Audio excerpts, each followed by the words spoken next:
Strictly Creative. My name is Garmamie, and my first guest here is poet, spoken word artist, Dane Swan. How you doing, Dane? I'm good. How are you, Garmamie? I'm doing good. Just give us a little summary of who you are and what you do. Obviously, you're a spoken word artist, but give us kind of a complete summary of that. Well, I'm a bit more. I think I'm a bit more than a spoken word artist nowadays. I started in slam poetry back when I was in university at Carleton, and from there I've published a few books. My is it my third book of poetry is launching this spring. I also have a couple books of short fiction, and I edited a book called Changing the Face of Canadian Literature, which was published last year, which was on the list of best of 2020 books of nonfiction on CBC's list last year. So yeah, that's as far as my spoken word stuff. I'm part of a collective now called well, we're trying to figure out a new name, but we're called Mixtape Cultures, and it's we do everything from spoken word to experiments with like video art and movement and dance. Not me, but other members of the collective, and interactive media and stuff like that. So I'm like how would you say it? I'm like the Stone Age guy in the collective. I might bring my acoustic guitar. That would be like the technical thing I use. Everyone else is bringing computers to the dance and doing all crazy wild stuff, and made me buy a projector so that they could use it. So that's pretty much me, and my the stuff was active in when everything was active. Right on. That's really interesting. Now, as far as that, in your writing and in your poetry, what would you say are some of the most challenging themes and topics for you personally in exploring? Well, a part of me, like, I don't like, I've got to a point now with my last, well, I've realized through learning how to write books that unless there is a poem that makes me feel incredibly uncomfortable, or a short story that makes me feel incredibly uncomfortable, that I haven't done it right. So a lot of my writing is uncomfortable for me to write. The older I get, the easier that gets. Um, I have a book coming out that's based on the life of Lenny Bruce. And if you don't know who he is, he was a comedian, stand-up comic in the 50s and 60s, and he had a lot of um, he had a lot of issues. And it's always tough when you're trying to when your work is inspired by someone else, and you kind of have to delve into their life so that you could do something creative inspired by them, and give them their justice, give them their due, not do it cornerly. So like that's a tough thing. The poetry book I did before that, A Mingus Lullaby, was inspired by Charles Mingus. And like that was really tough for me to write. Um yeah, he was a tough one to write about because as brilliant as he was, he had a lot of mental health issues. And he also was heavily involved in social justice things. But like he was like he's a flawed hero. Both of these guys, to certain people, are flawed heroes. And maybe it's because Lenny Bruce is like, I admire him, and I definitely studied a lot of his performances when I first became a slam poet, which is one of the reasons why I wanted to use him as an inspiration. I wanted to do something that was inspired by my time when I just became a slam poet. And back then, I used to watch a lot of stand up comedy to learn how to work a stage. And I ended up watching a lot of stuff from the 60s because that was when stand up comedy was trying to find itself in a lot of ways. That's when you started getting more political political stand-up comics, and like Lenny Bruce was arrested 3 or 4 times because of his comedy. You know, and they were trying to find that edge, and they're trying to challenge people. And yeah, and he was one of the handful of guys I was really studying. And so when I wanted to write something that was kind of like a ode to like when I was heavily in the spoken word scene, like that's who I wanted to inspire the work. So Really, I want to go back to some of what you just said there in terms of like the creative process. Can you talk us through how you create, be it poetry, be it songs, be it anything creative? What is your process? Is there, it's because it seems from what you've said that you really dive deep into it. You obviously do some research, as you mentioned, when you were starting spoken word, you were studying comedy in terms of comics' ability to own the audience and captivate them with words. So, kind of, can you give us some insight as to your process? well, I think research is incredibly important. Even if I already know, even if I'm the expert on the issue, I'll still spend, especially when writing books. I like to have what I call library day, which is something that I prepare for in advance. And then I spend a whole day in a library. I grab as many books as I can find. A lot of the books, I know what books I am looking for already. And I just spend a whole day reading and studying and writing notes. I had for each book that I've written, I have a notebook, which is where I'll write early drafts, was like the beginning of the like at least the first third to half of the book, and that's also where I'll put all my research. So like uh, I've just found as Google Analytics has become more and more of a thing, doing real research online has become more and more difficult because the things that shoot up the searches are whoever wants to spend the money or do the corny gimmicks to get their stuff in the front of the line, not the best information. And it actually becomes incredibly frustrating. It's it's it's not something that people talk a lot about, but it's basically destroying the internet as a research tool. And so I always have to, like when I'm doing research, I always have to start in a library and work my way out to like audio, documentaries, music, etc., etc. Before I even like, I have to know what I'm looking for usually before I even type something down on Google, because Google will not tell you the truth.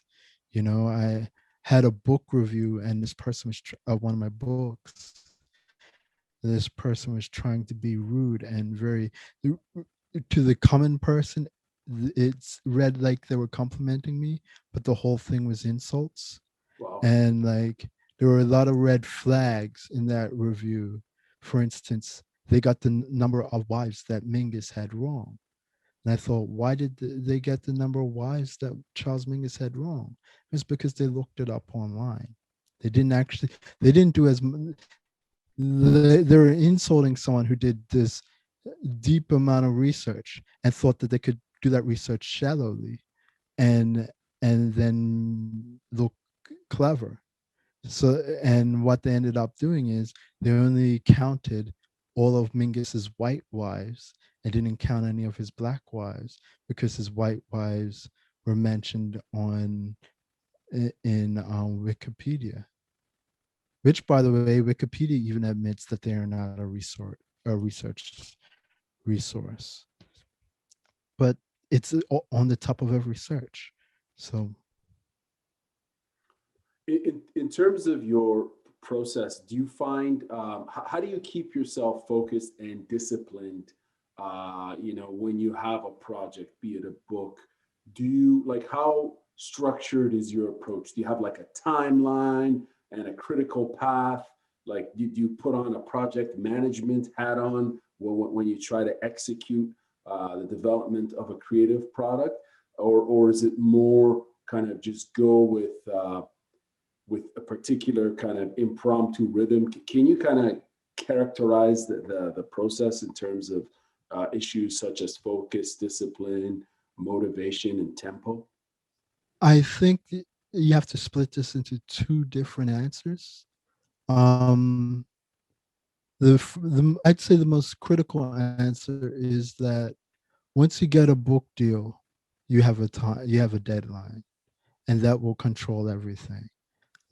How you time manage to hit that deadline, and all that, and I can be bad at taking care of myself. During those periods of time, like I've been known to write for 20 hours a day. Um, Wow. Like 20 hours, like so 20 hours nonstop. yeah, yeah, yeah. Just writing and editing, double checking my notes, double checking my research. Like, because poetry is like a line by line process. You know, you don't know how long it takes to get you might have a line in your head and you might know how it ends or how it looks on the page, but getting the end result might take like 5 to 10 minutes. And then you have to do that for a whole page for a poem, right? But you have deadlines. And then like I just got about, how much did I get? I got around 3 grand in grants recently, which is like in Toronto, that's like, maybe that's like a month and a week or so. Um for and I mean in time. That's how much, that's what grants really are. Grants aren't money, they're time. And so that is, I'm trying to rewrite a manuscript, a short middle grade novel that I wrote, well, novella, novel, whatever you want to call it. um but now I know what the deadline is to do that rewrite. I'm trying to uh clear out a month to a month and a half so that I could sit down and rewrite it. And that's how deadlines work. It's always, a lot of the time it's deadlines, even if it's something that's free. You know, if someone says, hey, I'm putting together an anthology, would you like to be in it? Here's my deadline, this is the theme. And so usually it's just one poem. I mean, if someone's asking me, they better not be asking me for more than one poem for that price. um well, no, I'll do bigger things if it's the right project. I don't want to say no to the right project. Um, but it's like, okay, well, this thing has a certain importance to me. Maybe it's because of the subject matter. Like the last anthology I was in, the it was an anthology about cancer. That's something that's touched my family pretty seriously. So I knew that I wanted to write something for it. And so like I just slotted out like 2 hour increments throughout a week, and I worked on it for that 14 hours of the week, and that's the poem that I got, and that was the deadline I had. Now that's one answer. The other answer is, before I even think about writing anything, I have to find a theme, and that theme is going to be my inspiration, and that theme can happen at any, it can strike me at any moment, at any time, and I have to be ready to write it down, because my memory is the worst enemy of a writer. And so I write notes on my, I only have a flip phone for a cell phone. I'll write notes on that thing. I'll buy an, like I said, every book that I've written, I've bought a notepad just for that, or a notebook just for that book. So but first you have to find the idea, whether it's being inspired by someone like Charles Mingus or Lenny Bruce, or if it's an idea for a story based off of a conversation you had. Like my novella Tuesday is basically just, it was based off of a conversation I had with someone I used to be friends with. and like I have my short story collection. I kind of had to make things up on the fly, but it was sort of like you'd have a conversation with someone and you just catch a tiny little something that inspired something that's completely left field of that. And you just have to write that down immediately or make a note immediately, or you'll lose that because like the idea doesn't really make sense, if you like if you try to go back to it. So that I think it's more about being aware of your surroundings, listening to yourself, listening to your friends, and listening to other people's conversations sometimes, and just stealing where you have to steal so that you have your inspiration, and then make note. That's the big thing, is to remember and make note of that thing, because you can always come back to something years later if you have that information. If you let it go, like, oh, I'll remember some of the time, and it goes away, then you'll never be able to be inspired by that brief moment. So you have two approaches, if we can say. You have kind of a more structured, sort of technical approach as far as delivering a product, and one that's derived from like a thematic inspiration, and it's also based on conversations with others, right, with individuals and communities. I would more generally say it's inspired by observation. I Okay, think this conversation is a little too narrow. That's like a segment of it, yes, but it can be a little wider than that. So right. I think observation is a better way of putting it. Fair enough. Now, when you began this creative journey or path, um, did you think it would lead to a career as a creative? To call what I have a career would be so kind. Well, Like it I'm is a struggling, but is it a career? Is it not a career? I mean, I How would you make define it? How would you money. define it? Uh, uh, when you're a creative person, whether you do other things as well, um, it's something that you're driven to do. You don't really have a choice. Um, is that what you? I don't think people who have careers don't have choices.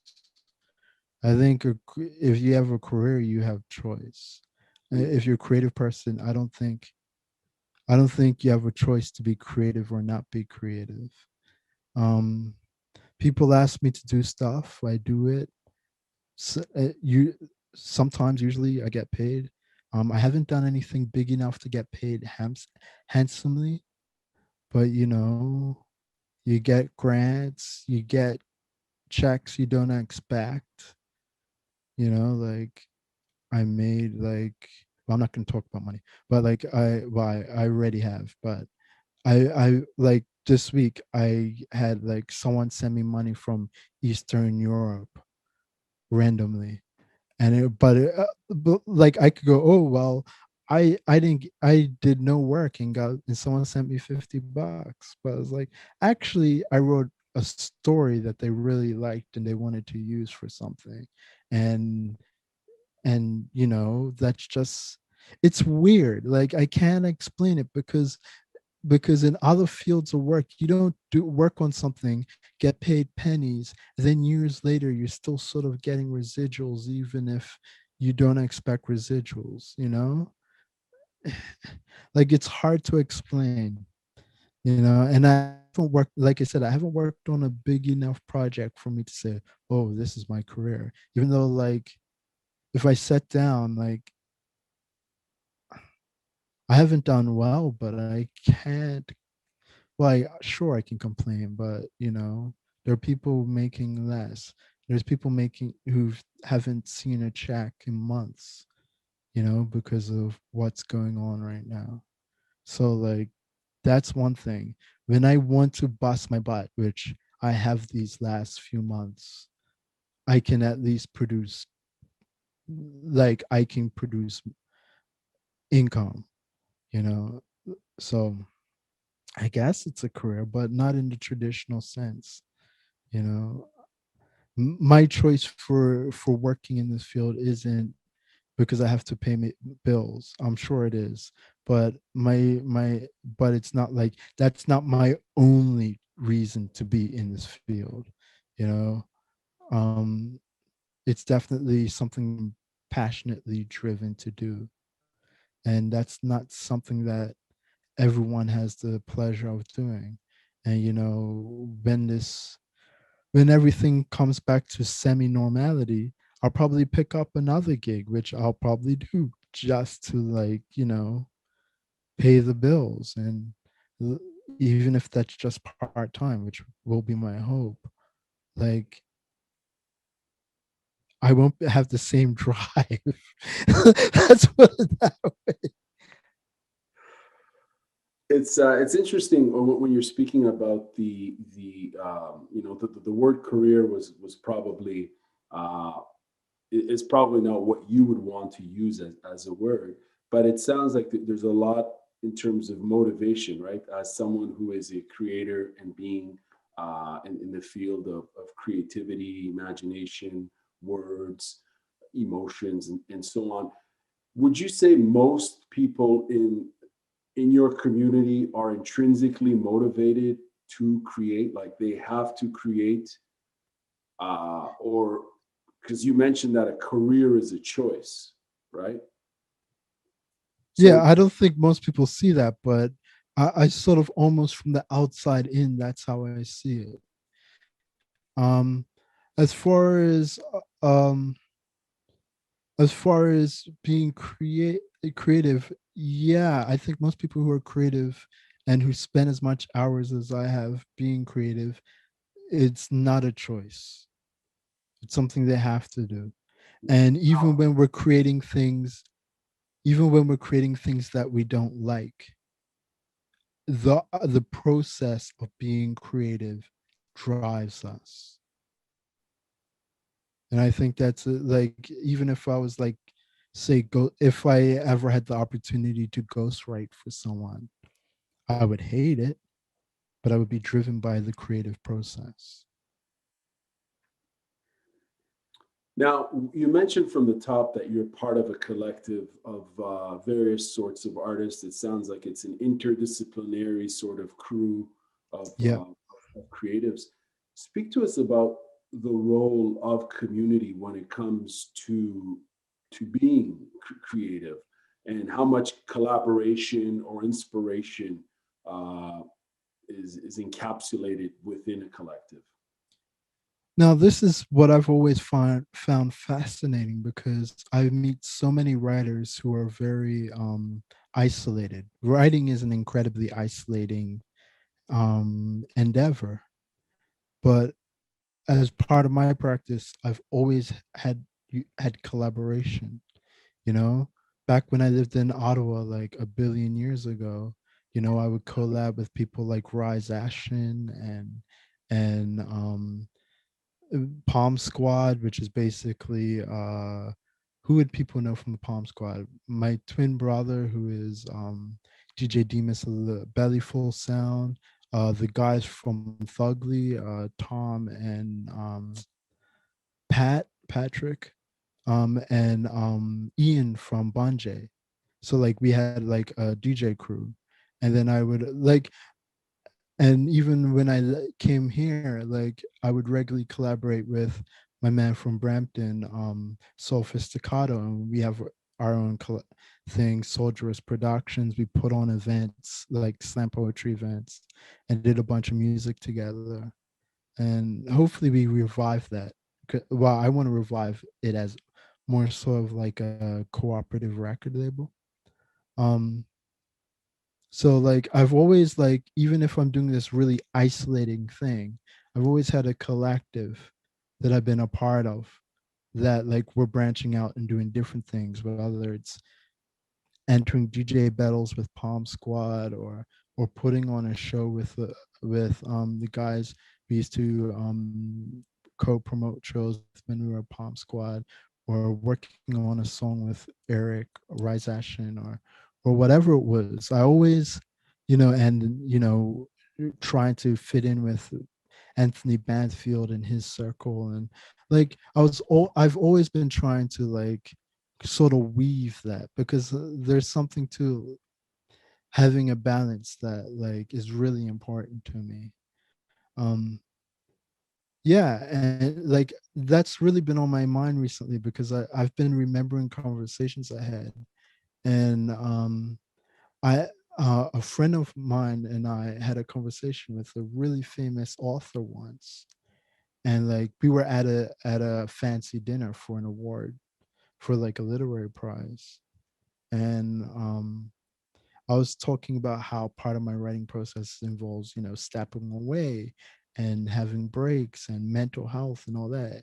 And this author was just like, I can't step away because I have to write. And like, I understood that, but I didn't understand that. And throughout this whole everything that's happened, I'd say the last couple of years, I had huge gaps where I wasn't writing. And because I was like working on the anthology for Guernica, like I was editing other people's writing, or I was working on various other projects. My friend and I, Liz, we have a website. We are still cool. We have a podcast, and like we're building that up. And like so, like for all these reasons, I haven't really been writing for like the last 2.5 years. And like that conversation came to my mind, and just like I started to see that clearly, why some people are just like, nope, this is what I do, this is my goal in life, this is everything. I'm not going to take breaks, I'm just going to write, that's what matters. And like, power to this author. And like they're super, like they're one of the people who like, who's a person of color, who's big in the literary scene, who doesn't necessarily have all the pieces of paper that a lot of the other big writers have. So like they can now, but initially they couldn't network their way through the system. So like, yeah, yeah, I get that. Like I'm in the same place, I don't have a I barely graduated my BA. I don't have a master's degree. I don't I have connections, but it's connections that I've gotten because I've been shortlisted for a pretty major literary prize. And I've gotten on like the CBC list and stuff like that. And but that's like pure effort. That's not connections. And like, to do that, you kind of have to have a certain drive. But I've never really assessed it the way that author had and come to that conclusion. As far as being part of that, that community, and particularly collectives, as a way to kind of to energize your creativity, how much beyond that is involved as far as refining your process, be it in the creative process, or so in testing out ideas and getting feedback from members of the community, regardless of their genre, style of art, because you mentioned you roll with all sorts of different creatives, musicians, visual artists, and so on. Yeah, I'd say that 100% of it, like 100% of it, is because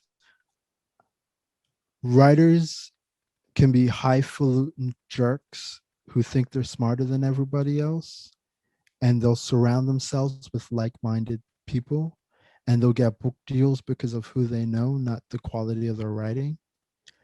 And I like the idea of having people around me who put me in my place, having people around me that will tell me when my writing sucks, having people around me who are regular people who will tell me, excuse me, who will tell me if they would read that as a regular person.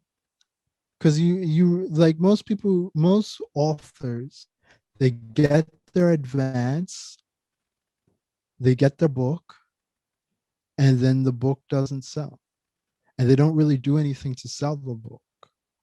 And when a book does sell, like for poetry, like a good selling book in poetry might be like 1,000, 2,000 copies. A good selling book of fiction might be, well, is a much bigger scale, right? And so, particularly in poetry, a lot of these guys, they'll get their book, they'll get their advance, or they'll get a bunch of free copies, and they'll slowly sell those. And when those are done, they're done. They might sell like 5 to 10 copies of their book, and like seriously. And but like they get on all the right lists because they know all the right people, and they're happy. And then they get their professor gig, or their whatever you call it, when a TA gig or whatever, and like they call themselves writers. They're not really writers. They're not putting in the grind. Whereas when I get a book, I don't know if I've actually sold more than like probably around 800, but like most of that would be like from my hands. like like when Amingus Lullaby launched, I did readings in, wow, wow, when it launched. We'll just stay with when it launched. I did readings in Toronto, in Ottawa, in Montreal. I did a writing workshop in New Brunswick, and then it came back to Toronto to do more gigs. And then like I basically read all of Southern Ontario, like for various projects like Hamilton, London, the usual. I haven't been to Windsor in a while, but like I used to do gigs in Windsor quite a bit too. So it's like these guys aren't doing that.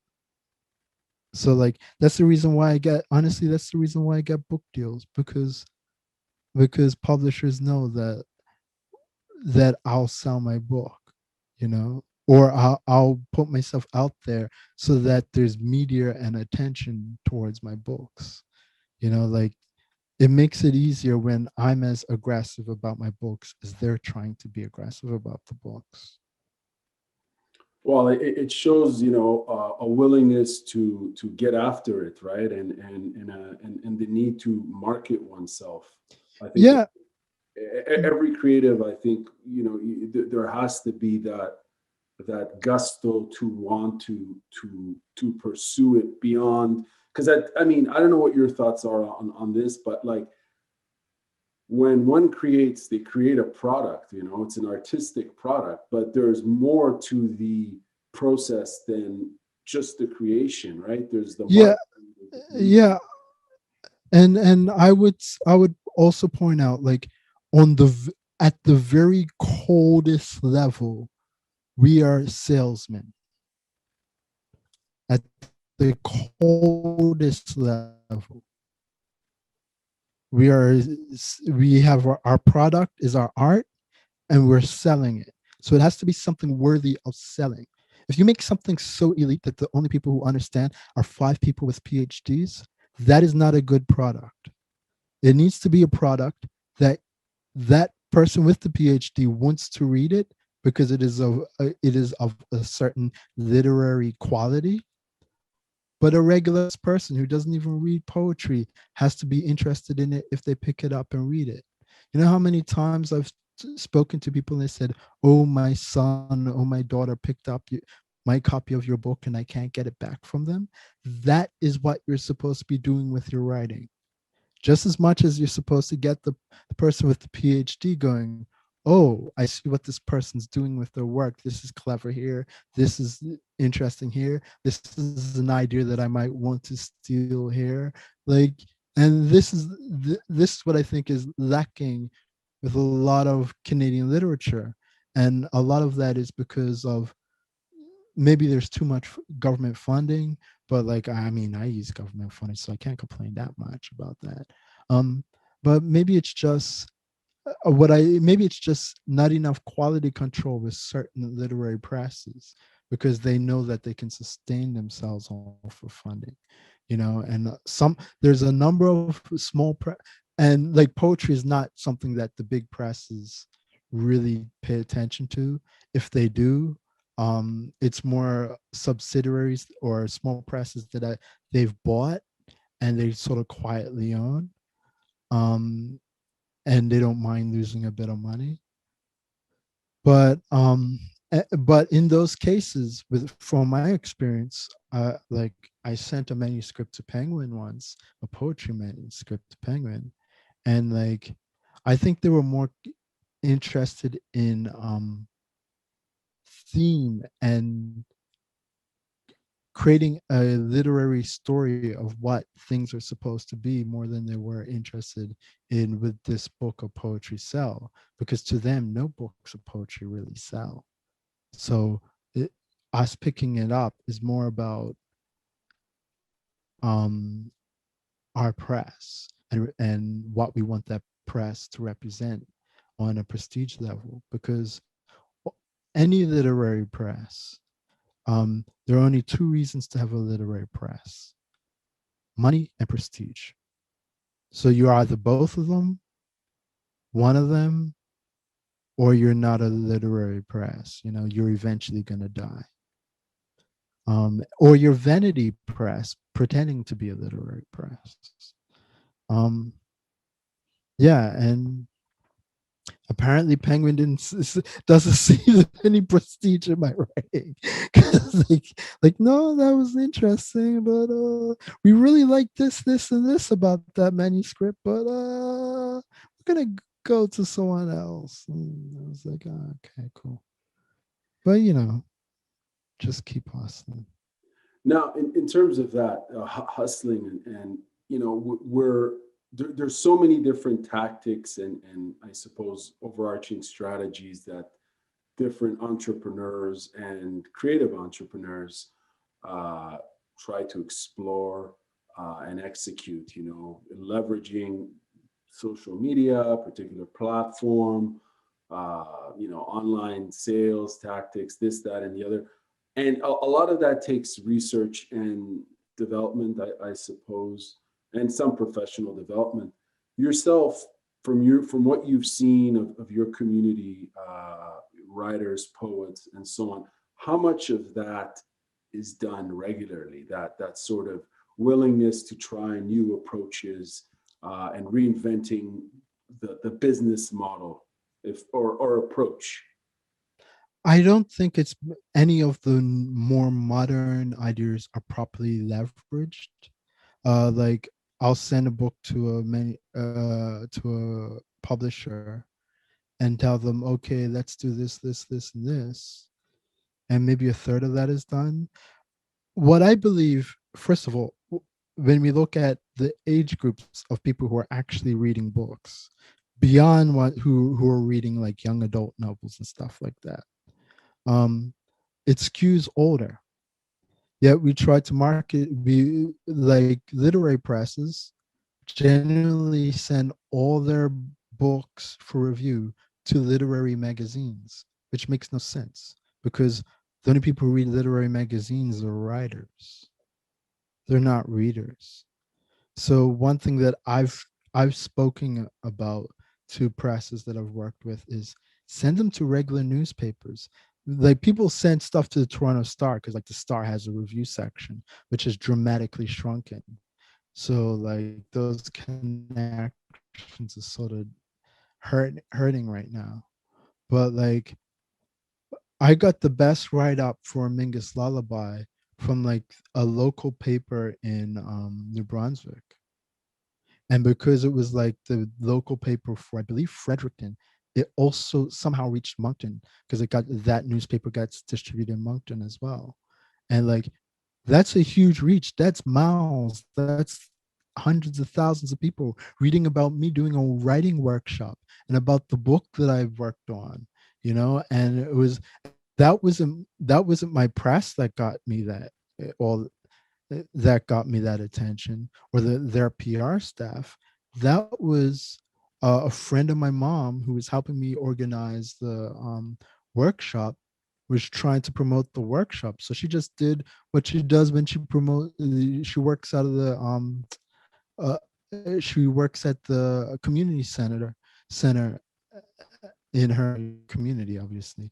And like she just did what she usually does. And since the community is 40 minutes outside of outside of Fredericton, you send stuff to the Fredericton newspaper. This is what you do. And like, yeah, that got me more that got me more pressed than anything that Guernica did for that book.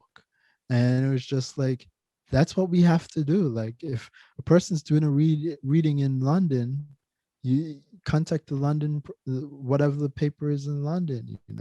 Like, we do that with like community radio. Like multiple times I've been on CIUT, I've been on stuff, whatever the station is in Hamilton, and things of that nature. But we don't do that on the press level, and that's the demographic we're aiming for usually. People my age and older who read these types of books. And I think, like, before we even talk about technology, before we talk about having a social media universe. Um, Mind you, when I talk to young people, when they ask me what should I do to be a writer, the first thing I tell them is to build up their social media. Because if you're gonna get into a conversation and it's you versus a person who has multiple books published, and you have the same quality of writing, if you're like, yeah, and I got all these people who buy my book, you're gonna be that can't hurt, you know. Now, when how as far as when do you know you've given your best overall effort, be it a performance, a reading, a sales pitch, or even a writing and researching session? When do you know that you've done your best? Is it a gut feeling? Is it a you know how do you measure that, I guess, is what I'm asking. How do you measure personal performance in terms of, like, when you're going at 110% and you're getting results? When it's writing, when it's on the page, I know I've reached that. When I'm uncomfortable with the writing, when I'm scared of the writing, when I'm nervous of the writing, when I'm asking myself, have I given this piece too much or this story too much? You know, as far as performance or in front of people, like, that's tough to gauge. That's more something the audience decides. You just try to if you're doing a work from memory, you just try your best to memorize. You also, one thing that I've always done, when what I used to do is, when I had a big show coming up and it was a piece that I was memorizing, I would go to open mics and I just butcher the piece, so I would know what would the worst situation be in front of an audience. um but like, most people don't have in them.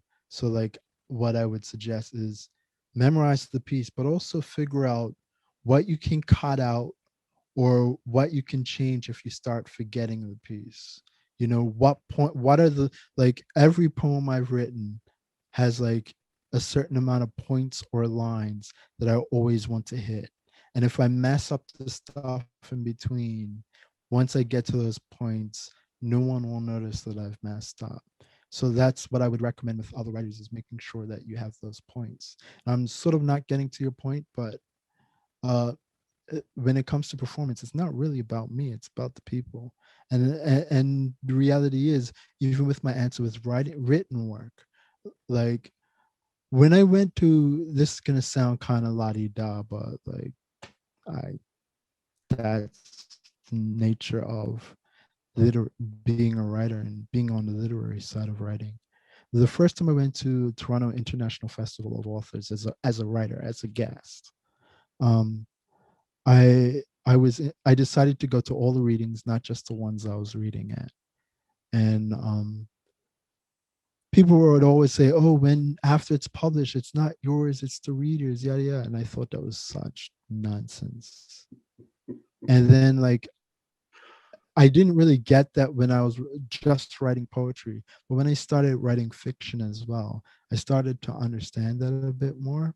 It's like, I'm not the judge of a lot of this stuff. As a creative person, we are not the final judge. The final judge is the audience. It's the people who read, it's the people who take in our work, you know? So like they'll tell me if I'm doing something 110%. They'll tell me if like this performance is better than the last performance they saw me X amount of months or years ago. Not me, you know. All I can do is try to be passionate, try to translate the work that I've written to the audience as well as I can, and let them figure that out. It sounds like you put in a lot of time and effort in the process, right? In developing a piece, regardless of the product per se. There's a huge personal investment, and in addition to that, you mentioned earlier on that most artists usually are isolated. You know, they isolate themselves to some extent, and they pour hours into their writing. You mentioned 20-hour writing sessions. I guess my question is, can you let go of your work once it's done? And I guess you kind of answered it somehow, but I just want to know, like, for you personally, as a creative person, do you find it easy to let go of something you've created after it's done, after It's it's published?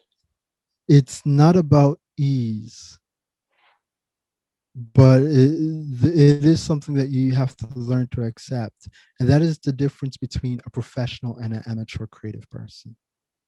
Because if you're a professional, you understand, like how many rappers do we know that are that like back in the day I put out a rap CD, and me and my brother put out a rap vinyl, and at that time there were like guys in our crew who were like 10 times better than us, but they never put anything out.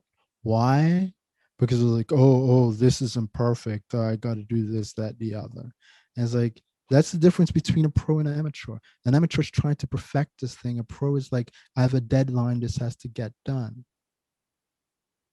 You know, and like, eh, I can hear a song that I wrote back in the day, or hear a beat I made for someone back in the day, or read something I've written, or see a performance, whatever, and be like, yo, I'm not feeling this, and this about it.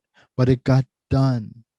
And that's the difference between a pro and an amateur. You gotta know, like the gambler says, you gotta know when to walk away, man. Is that something now? Just going back, because you're talking about essentially some aspect of perfectionism some people might have, right? Well, all creative people have issues with perfectionism. But like when I first published my first book, I was dating someone who I don't want to sound rude, but like I'm going to sound rude, unfortunately, who called themselves a writer. They are currently in present better at writing than I am. That is a fact. I have written twice the amount of books they have written. That is also a fact. So who is the writer and who is the amateur? Right? Right. You gotta if you're selling books, there has to be product to sell. Right. You know, Now, go. if you're selling rap songs, there's got to be songs to sell, you know, to make that music video for. You can't call yourself being the opening act for some big rapper because everyone in your city knows you're the best MC is one thing. Having product to sell at that event is another thing. And that's what's the difference between a pro and an amateur. And Really? there's nothing wrong, there's nothing wrong with being an amateur, because you get to produce products that might take you 10, 20 years, but you are comfortable, hopefully you're comfortable with the effort, right? There's nothing wrong with that. I straight up, I got to tell you that this is really important stuff that you're saying. I think because at the end of the day, it is a business, right? And people can decide whether they want to pursue it, quote unquote, as you mentioned, as a professional or as an amateur. And it takes the learning is always continuous, I would imagine, which Yeah. kind of leads to the next question I had in mind is from what you've seen, what hinders an artist's creative development and their maturity? What hinders it?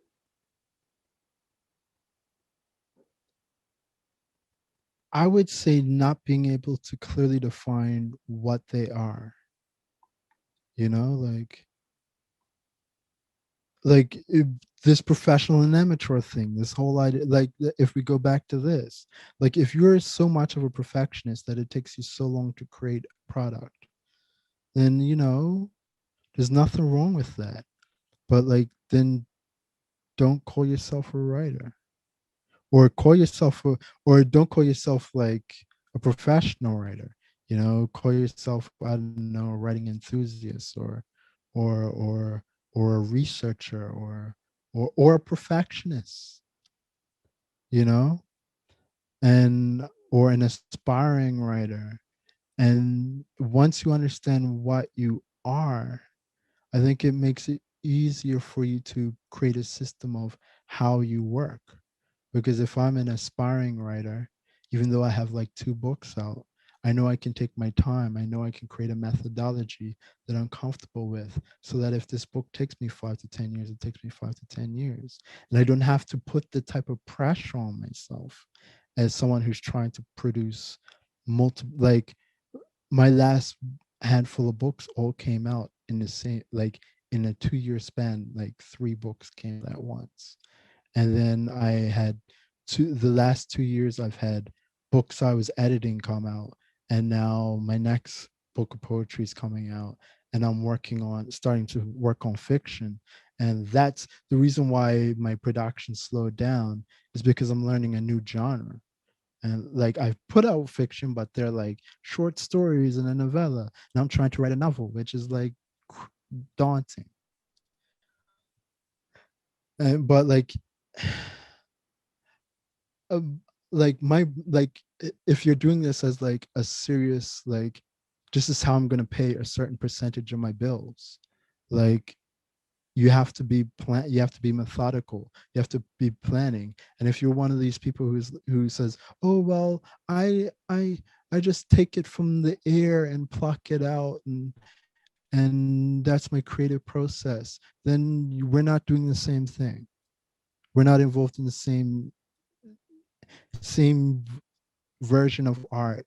When I do stuff with my collective, like my collective is fun. I got people dancing and doing all these fancy video stuff. Yeah, that's when I'm like, let me just pick this stuff. I did a gig once where like everyone's like, oh, so Dane, you're gonna do a poetry thing. I was like, oh, okay. And I waited till like the week before, and I was like, maybe I'll write that poem now.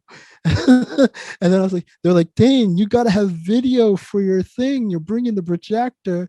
Like, there's got to be some video behind you. It's like, oh, that means like spend a day, like not even a day, like go to like some Creative Common video spots and like grab snippets and kind of edit them together badly, but make it really grainy and artsy. And like that's that plucking and being creative and stuff like that. But when it's like, okay, Dane, here's the deadline for your book, or here's your grant money, make that book so for your report, like then it's business, different formats, but I understand that, okay, this is me being like this is my the hobby creative me, and this is the professional writer me. And I don't think a lot of people do that. A lot of people go, oh yes, I put out 2 books and I'm a poet or I'm a writer. And then you talk about the writing process and it's like pluck and it's like you're aspiring poet, your poetry is really good, but like you're not putting in that work. This is it's interesting, man, because I'm seeing a lot of similarities in other sort of ventures, or not ventures, but activities. When one differentiates between a recreational martial artist or an amateur semi, pro combat sports athlete, where we're putting in the work, practice, and refining the game. And coaching and feedback and meditation and all these things, Mm-hmm. are at Mm-hmm. play. And it's really, I don't want to say it's a game changer, but it's two completely different worlds, right? When we look at, like, Exactly. you know a combat sports athlete who wants to compete and push themselves, they take a different road altogether. And recreationalists who's enjoying the art form, but maybe is not really learning to the full potential, which kind of leads me to the follow up. Well, I would slightly disagree with you. You can grasp a lot of these things, but the activation of the what you're grasping is different. Like in martial arts, like you can reach black belt and be sort of like just doing it for the love of it. But when it comes to like combat, the way you use those tools is going to be completely different than someone who is competitive, or who is someone who's goal driven and is like trying to sharpen every single element of themselves on a daily basis. And that's more what it's about. So there are amateur poets or aspiring poets or whatever you would like to call them, um, who like have a greater grasp of literature than I have. But then it's how it manifests itself that's different. Like I do not have the biggest vocabulary. There are people with far grander vocabularies. Yet when I hear myself sometimes, I get sick in my stomach because I'm like, this is too, I sound too bougie. This is not me. Because I do have a literary language.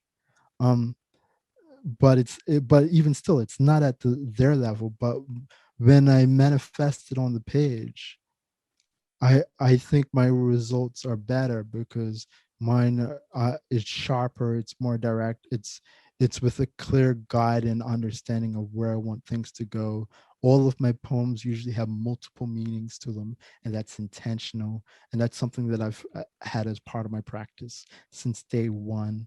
And like, if you're just like, I like flowery things, then and you're really good at poetry, you're not at the level that I'm at, but No, you're still great.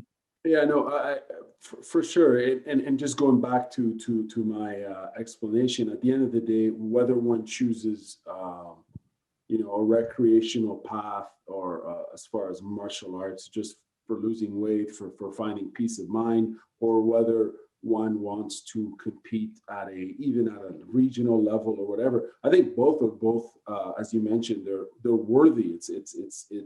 It's great that one does that, but it's two completely, I think, two different things altogether ultimately, because they require, I think one requires more effort, and possibly one has more, puts more at risk, if I can say, by just getting after it. And go ahead.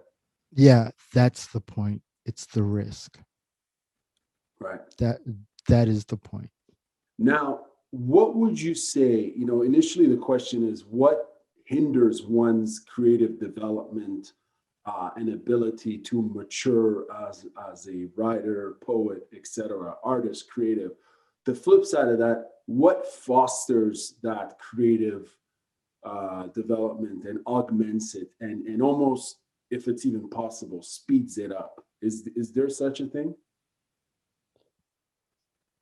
Yes, for both, and it's the same answer. It's fear, right? Most of us we do not acknowledge our fears. We do not face our fears. We do not deal with our fears. If you not like no one can 100% deal with our fears, but if you can acknowledge it and you can see it and you can understand it and you can face it in your like in your writing, you're going to exponentially improve as a writer. That doesn't mean that you have to write about your fears, but it's about understanding. If you understand that nuance of you can understand other nuances of other people. That understand truly facing fear allows you to be a more empathetic writer. Man, that's really fascinating there, as far as, growth, you're tying that maturity and that personal and professional growth through one's own willingness to confront and see their fear and I guess address it. That's I could totally see how that's a holistic approach in one's not just professional development as a writer, but potentially even personal one, as you mentioned, like when you explore the nuances of one's art form. I was going to ask you this, but you've given so much. You've answered this question throughout this interview here, which is a common question: is what sort of advice would you give to creative people? You've given a lot in this interview, but if there was one piece of advice, My greatest advice I could tell someone is don't be creative. don't. Conform. Like don't Sorry. be creative, conform. Like if you want an easy life, if you want a comfortable life, don't be creative, conform. Do like be a peg for a round hole. Now, with that put aside, if you want to go against the grain, if you're ready for the hardship, and some people like if you come from money, like it's okay, like you're gonna have an easier time at this because you have something backing you up. You have an insurance plan. But for the rest of us, we have to understand that this is not the correct path. This is the path that, like, when we're kids and we're in high school or middle school or whatever, and the teachers are like, oh, yeah, the path less taken, that's the path you all should take. They're lying to you. They didn't take that path. That's why they're school teachers. Wow. And like the school teachers I know who have taken that path are the ones that have had to like move to multiple schools so that they could find the right school for them to be a school teacher. But if they're just like any school, it doesn't matter what school, I'm in the school and I'm lying to kids telling them, oh, take the path last taken, they're lying to you. So if you're willing to take the path least taken, like you're going to need to be patient. And you're going to have to understand that failure is just something you're going to have to learn how to deal with. If you're bad with dealing with failure, this is not for you. Go to the other path. Like I see people, oh, I didn't get this. I didn't get. It's like, who cares? There's like a billion people fighting for this stuff. Get out of the way. Go somewhere else. And that's all there is to it, and all the other advice I've given. Man, where can people find you online? Where can they find your poetry and everything else you're involved in? My Twitter is my old stage name when I was a slam poet, DaneJahras, Dangerous, at Dangerous. And I also have a blog, which is hard to find. Let's see if I can find it. I think it's like if you Google Dane Swan writer, there's a famous Dane Swan who's a Aussie rule football player. So you want to avoid him. Dane Swan, all one word, -writer.blogspot.com. And that's basically my website. The way that I have it laid out, it has everything. Now, I want to thank you for your time. I have one last question. It's not really relevant, but it kind of is. Are you familiar with the Jamaican film Rockers? Obviously, you must be familiar. Yeah. I Okay. haven't seen it in over a decade, but I know it. Okay, so I got this scenario, and it doesn't actually happen in the film, but I want to hear your thoughts. If Horsemouth were to fight DJ Dirty Harry in a boxing match with Prince Farai as the referee, who do you think would win, and why would either one of them win? The DJ always wins in a boxing match. The DJ always wins. Like, from my experiences back when I was a DJ, like, you get records stolen from you, you get drunk people trying to tell you what to play. You get this, like half of, like, not half, like a third of being a DJ is like being the other bouncer in the club. Like, if you're a really good DJ, people don't mess with you. There's a reason people don't mess with you. So that's all I'll say. You don't mess with the DJ. You heard the man. All right, thank you very much for your time, man. This has been awesome, and take care, and maybe we'll do this again. Yeah, man. Definitely.